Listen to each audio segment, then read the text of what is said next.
Hello, hello, hello, and welcome to the Cat and Sam show. I'm Cat, and this is my little bestie over there, Sam. Hello, How you hello. doing, I'm Sam? good. I'm good. How are you? It's cold. Not as cold as over at yours, but it's cold here for us.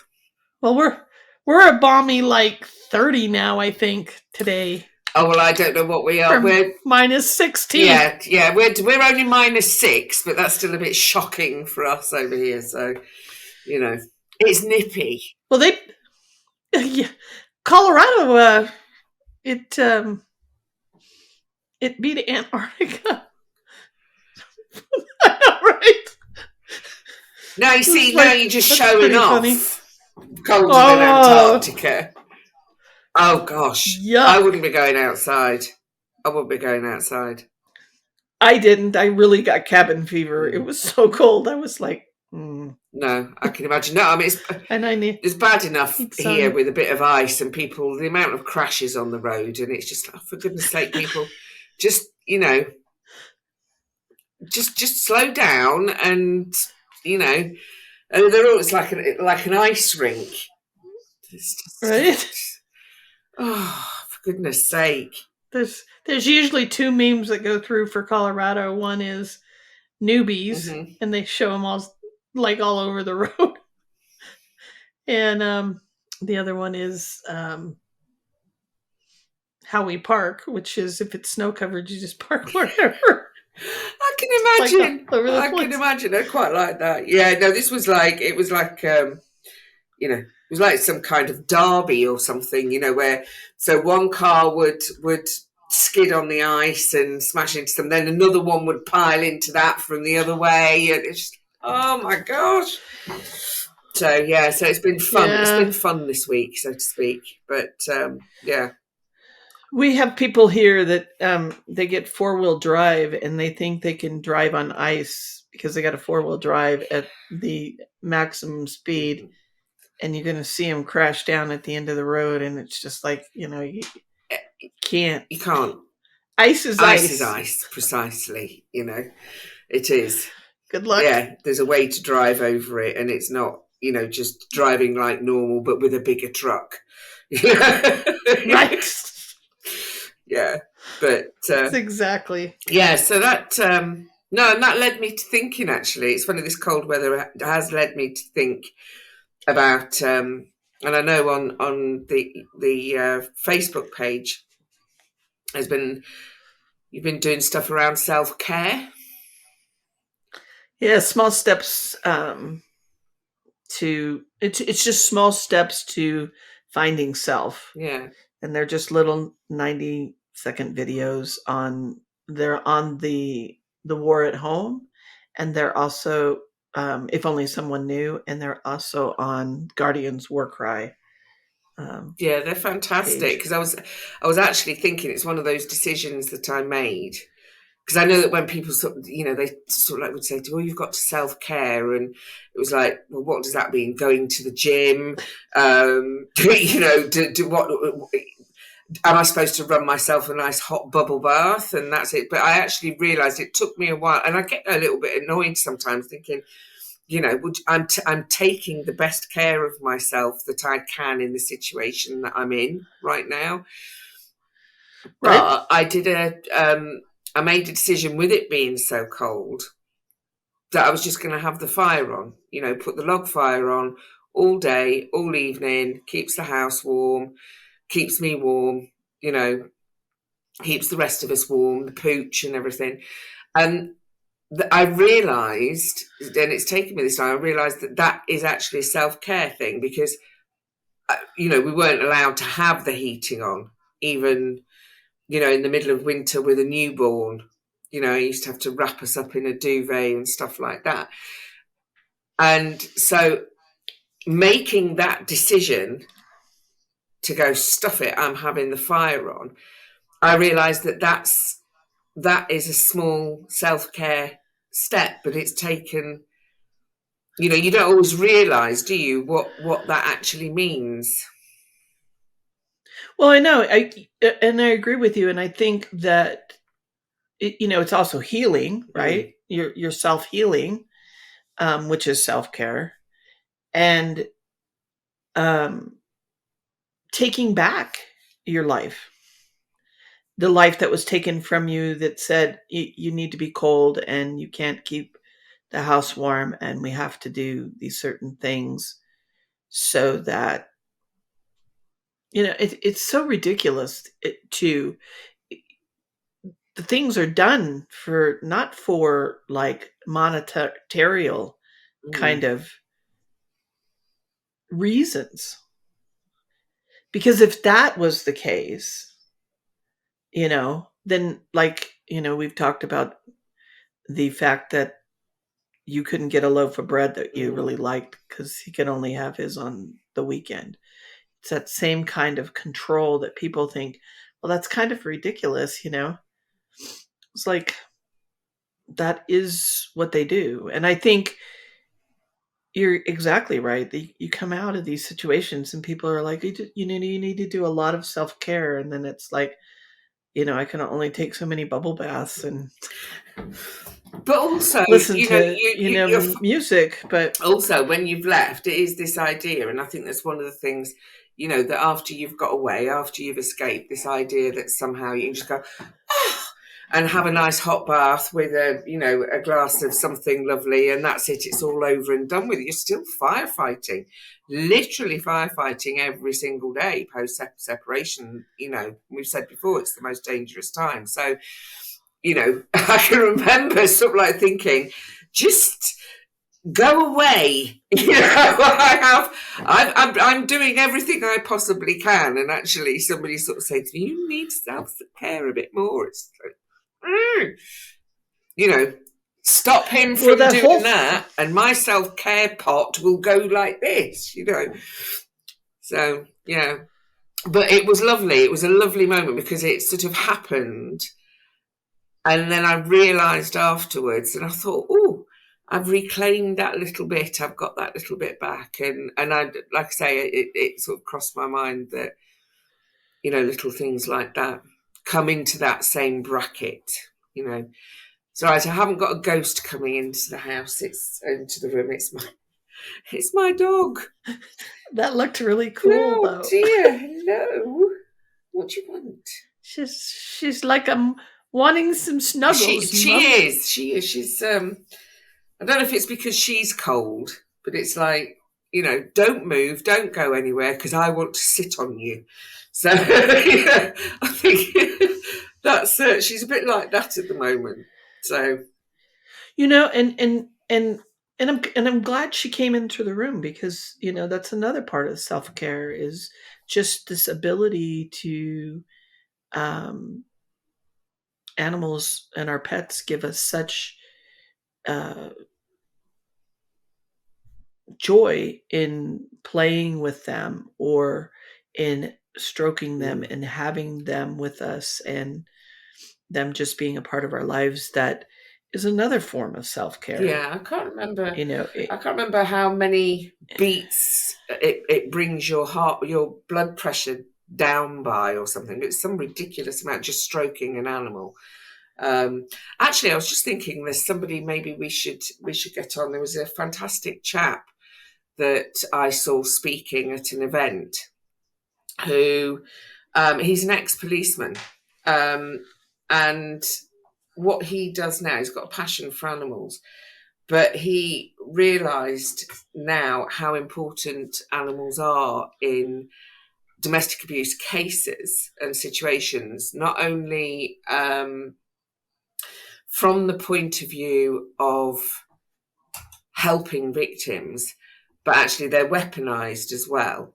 And the exactly, fact that exactly. if somebody is cruel to an animal, that is a precursor to them being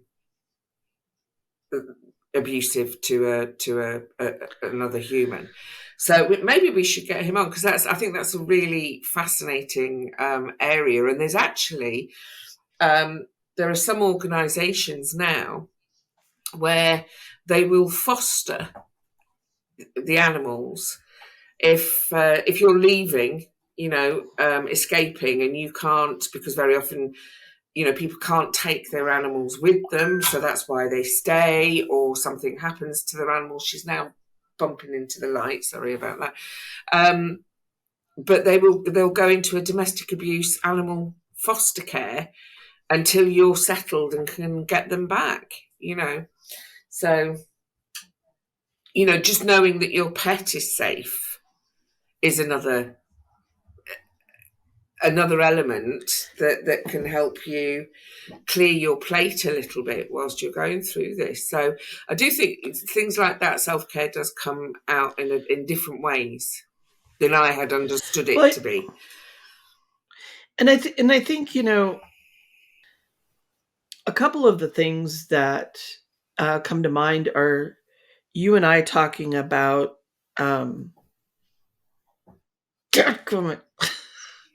I said and it dropped out. So frickin' A. I hate when I do that. Animals, self-care, foster care, blood pressure. Oh, I know what. So what comes to mind is the things that when you come out of these relationships and people just think, oh, everything's better now, and so you can just move on and get your life together and don't focus on it. When all you've been doing is focusing on making sure that somebody doesn't go awry, and then people don't understand post separation abuse and violence. So there's this heightened awareness, and you can't. You're having a hard time doing that. What you don't want to do if you're trying to support somebody is tell them what to do. This is their journey, and their journey has had somebody telling them what to do.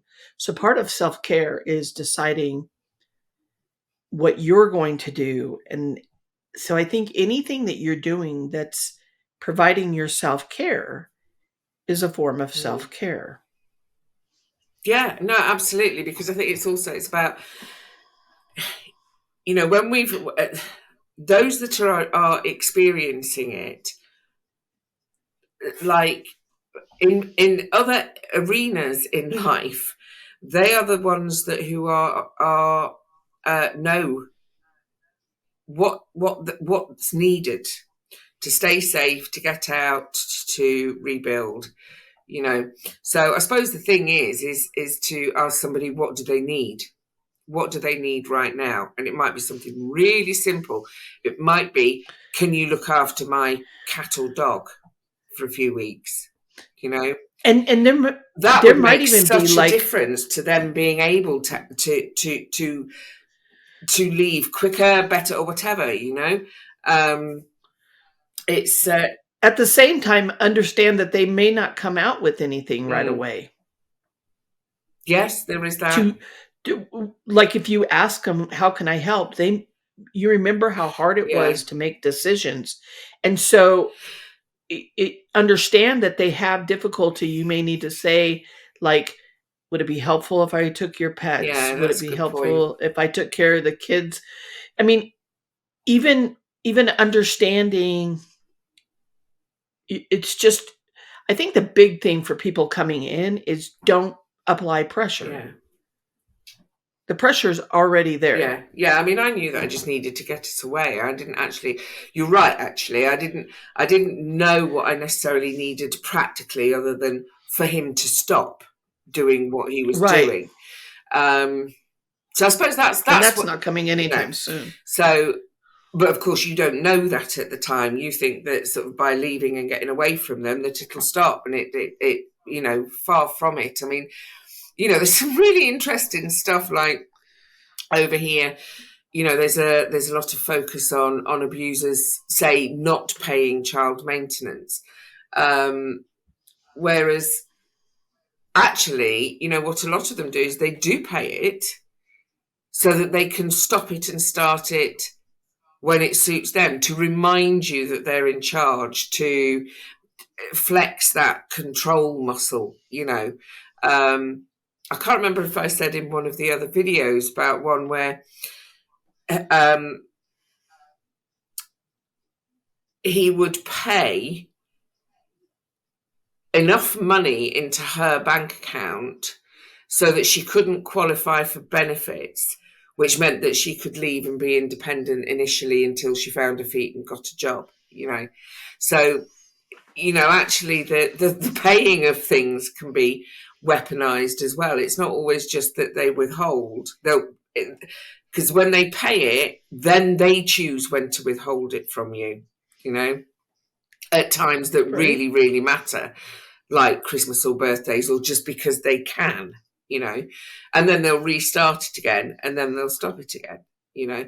So Or so or that they self-care has to actually continue for some time unless you are completely independent of them. And actually that independence can take quite a long time before you get there. I mean, yeah, I it was can. speaking to somebody just today where, you know, she's got an order, you know, like a non-molestation order. He's not allowed to come within however many meters and all the rest of it. But he turned up on New Year's Eve. You know, the police are busy doing all sorts of other things. Nothing, you know, nothing happened. He was there. The police weren't going to come out. So, you know, it's a very ongoing thing. So that self-care thing does need to be ongoing as well, long term, you know, for us. Yeah, I was speaking to somebody too about the fact that um, they were engaging with the abuser, and there's that sense of monitoring Mm, to try to keep your so monitoring. When I say that, I mean that you want to have contact with the abuser so that you can understand where their head mm, is, so that you can feel safe or not safe by what it is that they're saying or doing. mm, And if you go no contact, you lose that, and it can be bothersome mm, in trying to figure out whether or not I'm safe. And so that may seem weird that you're doing that self care in monitoring, mm. but it is a thing. Um, I, I was when I was talking with this person, I was telling them, you know, you're going to need to let go of that monitoring Mm. and really start going inward on I'm going to be okay, and letting the process kind of work its way out, um, if you can. That's what your goal is, to get away from that so you're not doing that same action you were doing when you were in the home. But you Yeah, know, because any small step you're that hyper aware, aren't you? It's that hyper vigilance to their moods, their tones, their, you know, of what's coming next. And I suppose that is actually a really hard thing to let go of, because your safety and survival and of those you love actually depends on that. Their mood, their whims, their, you know, where are they at? So yeah, it's a good point actually. It's a good point. And I suppose you that know, looks and it very odd because it looks so odd, and especially to people like the police or courts or other people. You sort of say, well, why? Why are you doing that? And so that's a really good point. but if you I'm going to, yeah. but think about that as well. You can't just all of a sudden, you can. I'm not saying you can't, but when you leave, you have to have processes that are Mm, happening that are actually in self-care before you leave. If you want, like a safety plan yeah, is a form of self-care. Um, you know, like taking all your documents and putting them somewhere safe is part of a safety plan, and that's part of self-care. There's a lot to that whole scenario, mm, and I think that's what this video was trying to run. At least that's what we were trying to run, yeah, is, you know, this idea that self-care just isn't a bubble bath and, well, you're gone now and you don't have to worry about yeah. it. That's not how it works. No, no, So it's not. But speaking of which, I might go and have a bubble bath now. And on that note, let's do a little self-care. We'll talk soon. Take care. Remember to like, subscribe, and ding bells, and ding bells join us next time. We got some good stuff coming.